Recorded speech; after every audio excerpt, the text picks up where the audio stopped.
नमस्कार। मैं हूँ गजानंद वर्मा। कक्षा 11 के लिए पुस्तक आरो पाठ संख्या 5 गलता लोहा। आज हम ये गलता लोहा नामक पाठ पढ़ते हैं। कक्षा 11 के अंदर पहला पार्ट में देखिए, इसमें ऊपर दे रखा है, अंतर की घुमड़ती वेदना को आँखों की राह बाहर निकाल लेने पर मनुष्य जो भी निश्चित करता हो भावुक क्षणों की अपेक्षा अधिक विवेकपूर्ण होते हैं। पहले कवि परिचय, लेखक परिचय चल रहा है। शेखर जोशी, इनका जन्म 1932, अल्मोड़ा उत्तरांचल जहाँ पहाड़ी क्षेत्र है, उत्तरी क्षेत्र है, यहाँ पर बर्फ़ से ढकी चोटियाँ, अल्मोड़ा, नैनीताल, रानीखेत, ये सारे दर्शनीय स्थल वही हैं। इनकी प्रमुख रचनाएं कोसी का घटवार, उसी एरिया में पड़ता है। साथ के लोग, जाद्यू, हलवाहा, नौरंगी, बीमार है, कहानी संग्रह, एक पेड़ की याद, शब्द चित्र संग्रह, सम्मान, पहल सम्मान, पिछली सदी का 6वां दशक, हिंदी कहानी के लिए युगांतकारी समय था। एक साथ कई युवा कहानीकारों ने अब तक चली आती कहानियों के रंग ढंग से अलग तरह की कहानियाँ लिखनी शुरू की और देखते देखते कहानी की विधा साहित्य जगत के केंद्र में आ खड़ी हुई। उस पूरे उठान का नाम दिया गया नई कहानी आंदोलन। इस आंदोलन के बीच उभरी हुई प्रतिभाओं में शेखर जोशी का स्थान अन्यतम है, महत्वपूर्ण है। उनकी कहानी या नई कहानी आंदोलन के प्रगतिशील पक्ष का प्रतिनिधित्व करती है। समाज का मेहनतकश और सुविधाहीन तबका उनकी कहानियों में जगह पाता है। निहायत सहज एवं आडंबरहीन भाषा शैली में वे सामाजिक यथार्थ के बारीक नुक्तों को पकड़ते और प्रस्तुत करते हैं। उनके रचना संसार से गुजरते हुए समकालीन जनजीवन की बहुविध विडंबनाओं को महसूस किया जा सकता है। ऐसा करने में उनकी प्रगतिशील जीवन दृष्टि, यथार्थ बोध का बड़ा योगदान है।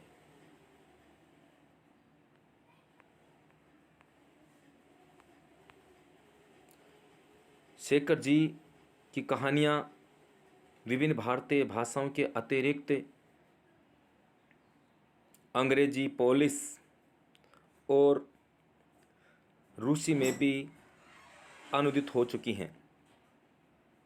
उनकी प्रसिद्ध कहानी जादू पर चिल्ड्रंस फिल्म सोसाइटी द्वारा फिल्म का निर्माण भी हुआ है।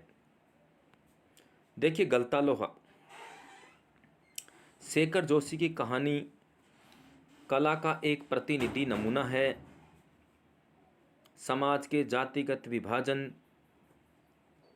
पर कई कोणों से टिप्पणी करने वाली ये कहानी इस बात का उदाहरण है कि शेखर जोशी के लेखन में अर्थ की गहराई का दिखावा और बड़बोलेपन जितना ही कम है, वास्तविक अर्थ गांभीर्य उतना ही अधिक।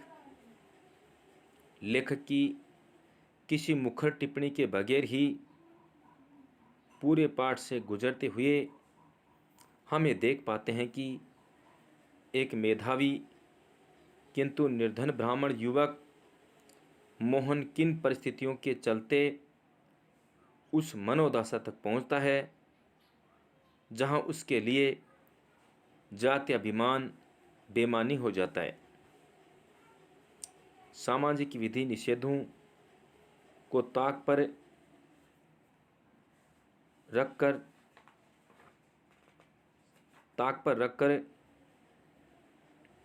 वह धनराम लोहार के ऑफर पर बैठता ही नहीं, उसके काम में भी अपनी कुशलता दिखाता है।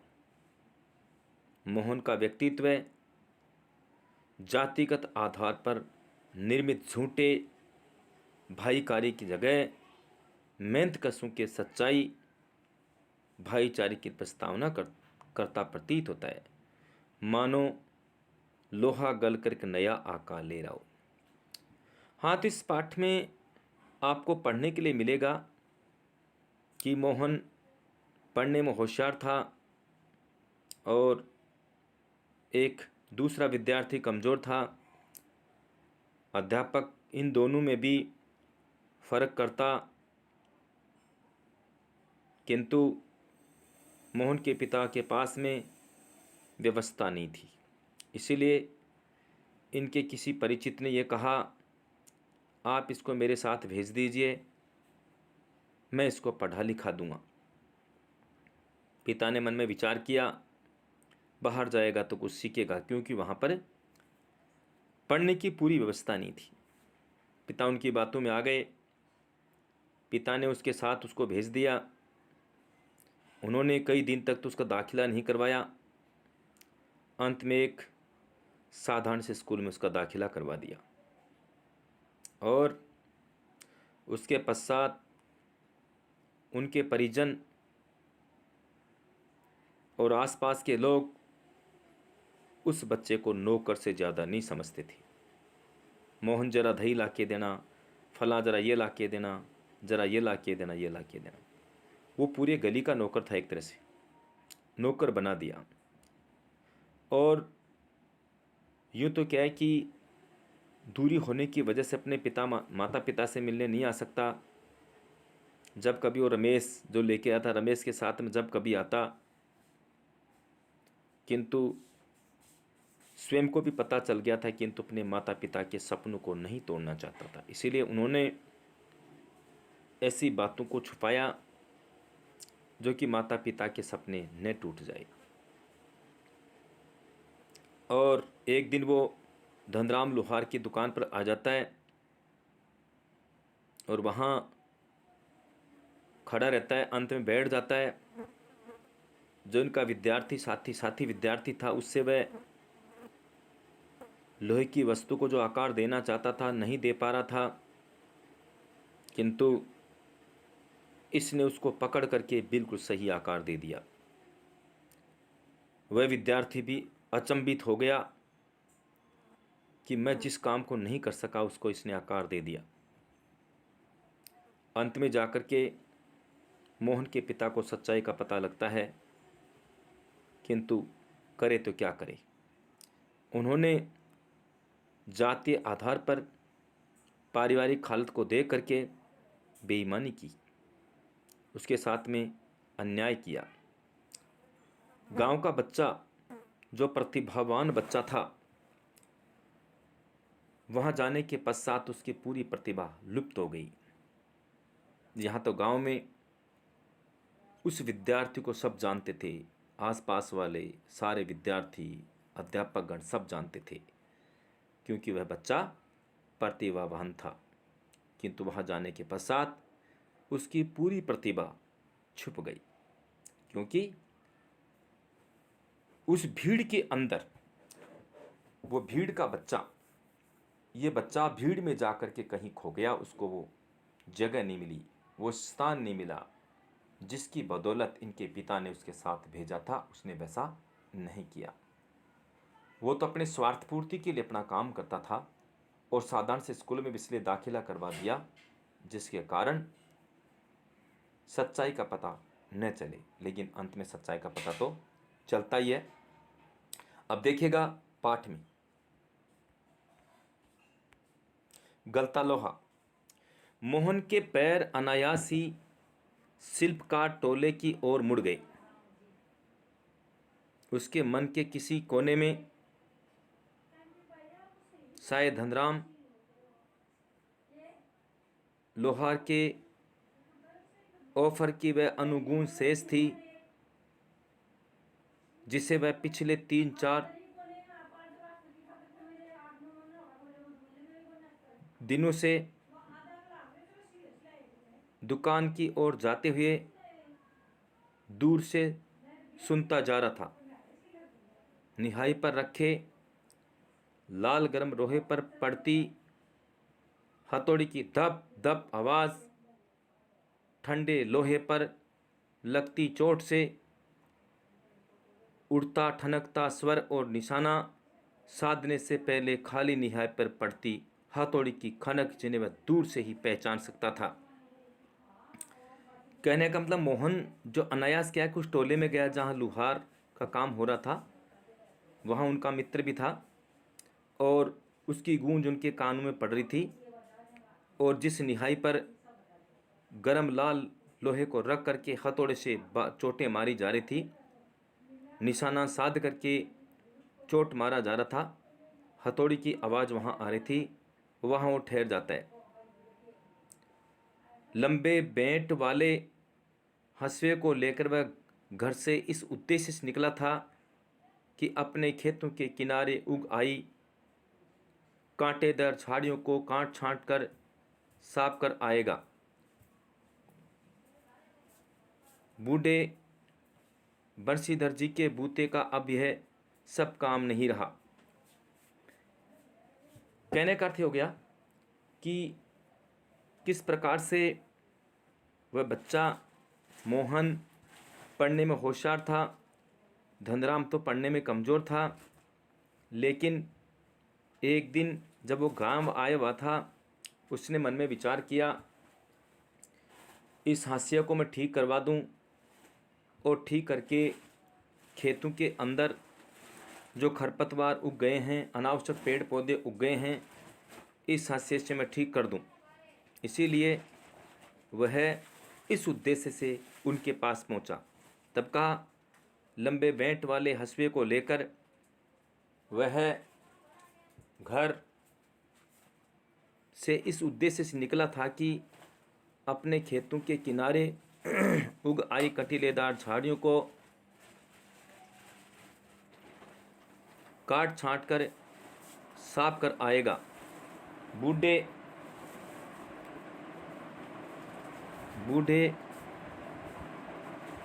बंशीधर जी के बूते का वह ये काम नहीं रहा।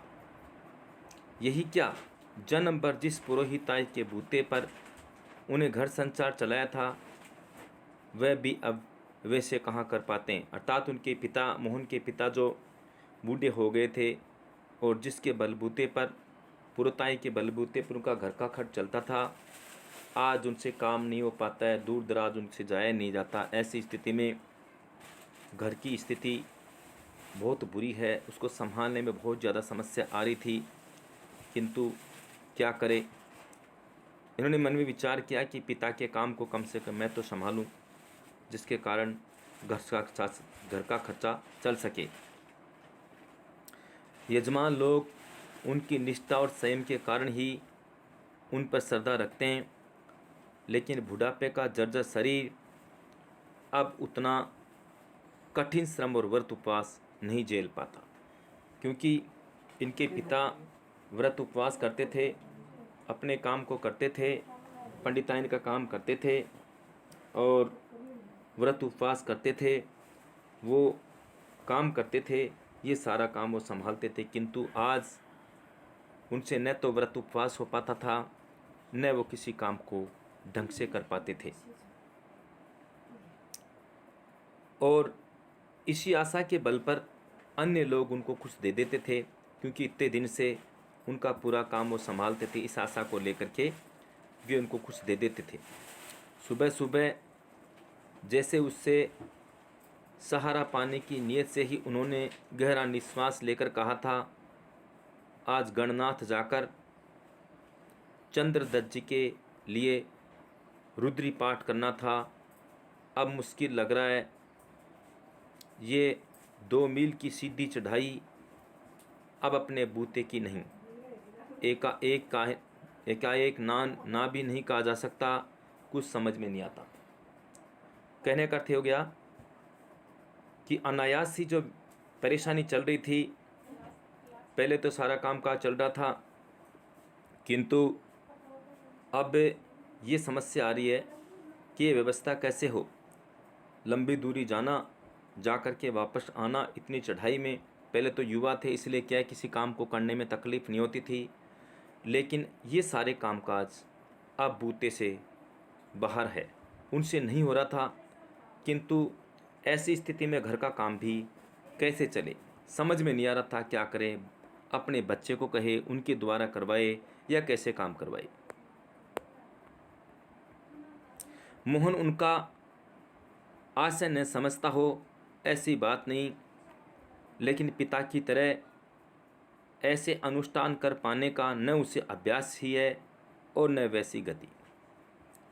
पिता की समस्या को अच्छी तरह जानता था, किंतु सबसे बड़ी समस्या ये आ रही थी कि न तो उस तरह से अनुष्ठान कर पाता है, न अनुष्ठान करने का उनका अभ्यास है, और न इस तरह काम करने की उनकी गति थी।